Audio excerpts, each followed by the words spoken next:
It's like breaking our society, isn't it? Absolutely. Well, we have Mr. Ed Balls, MP. He is an attendee of the Bilderberger movement. I have printed the letter from him proving this is the case. The Bilderberg movement was first chaired by Prince Bernhard of the Netherlands, who was a Nazi supporter. And we have a senior politician attending Bilderberg meetings to discuss policy. The Bilderberg organisation stated in writing everybody attends as a private individual, but Mr. Ed Balls attended in his formal capacity and charged the taxpayer. And we've just printed the letter. Now, the question the viewers should be asking is, Mr. Balls, what were you actually discussing with these people? Yeah, at our expense. Yeah, at our expense. Well, surely we should be party to it then, shouldn't we? I think we should, yes. But it's funny, we were talking about Bilderbergs last week, actually, on this show. It's coming up rather a lot. Well, because people need to ask the questions. What is Bilderberger?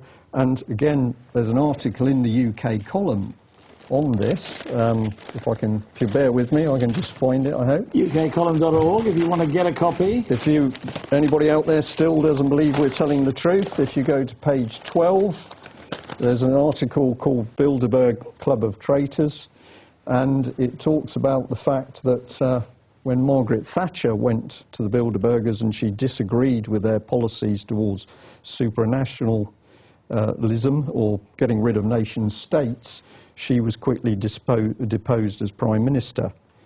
And this article points out that attendance and agreement with Bilderberg policies is affectionately... And here are the letters. If you don't believe us on what we're saying about Mr. Ed Balls, here are the letters showing on what capacity he was attending.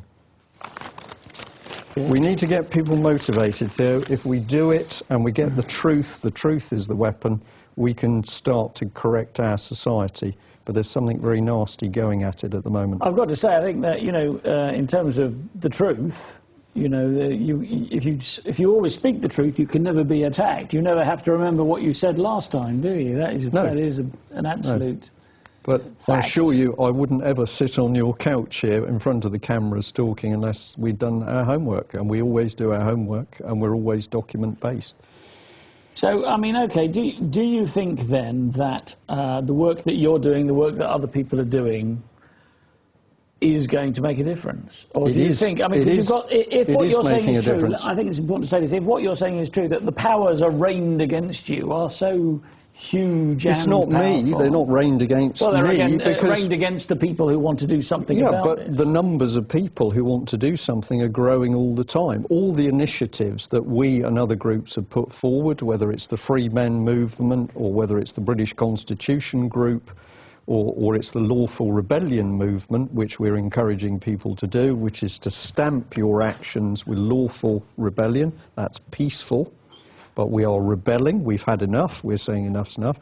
All of those... Well, there's a movement in America, isn't there? There's Tea Parties, they're called over there. And of course, taxed enough already, it stands for, apparently. But thousands of people are coming out on the streets in America and challenging their senators. None of it's being reported on the BBC. We need to get the same movements going here. And our problem now is every time we get bigger and more people, the phone calls keep coming in, and you say, how do you cope with it? So I am very, very optimistic that this year we're seeing the turning point. The whistleblowers are key.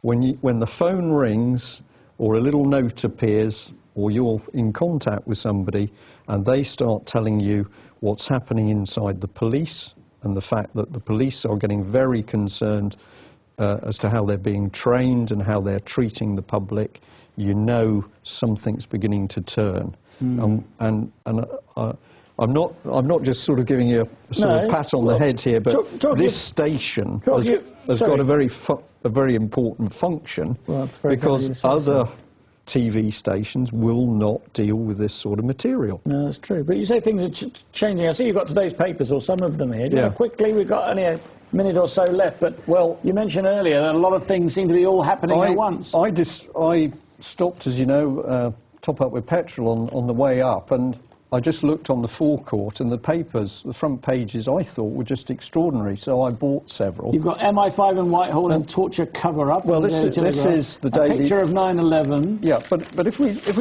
just do it at the time, we've got this fantastic picture of 9/11. Why is it in all the papers? All the papers. Why is it there? I'm not sure. Is it there to remind us of terrorism, or is it to try and convince us that this building just collapsed due to a fire? And I was... Well, we've got a programme in 2 weeks when we're going to be talking about that, so that might be some fun. I've got to say that most people who go to sea get trained in firefighting, and the thing you learn pretty quickly is that aviation fuel and carbonaceous material does not cause a steel ship to suddenly melt and sink. So it certainly is going to bring down a building of this scale. Well, even if it did, it wouldn't bring it down at free-fall speed, would it? My nautical common sense says somebody's telling me a pack of lies about what went on. But this is interesting. We now live in Britain, and we're dealing with torture of people. Now, who's going to pay? Is it Mr. Miliband? He's in charge of that department, I think. Who is actually going to be brought to justice? And sadly, Brian, we've only had time to look at one paper, because that is all we've got time for. Thank you to everyone for watching our special 2-hour show, and for those who texted. And thanks to my very special guest, Brian Gerrish. If you want more information, why not visit ukcolumn.org and cpexposed.com.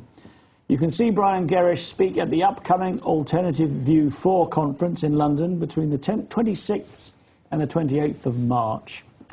The Edge Media forum page for this show is at edgemediatv.com, where you can post comments or questions. Next week, we'll be back with yet another exciting show that might even change your life. Until then, remember, they're watching you, watching us, watching them. Cheerio.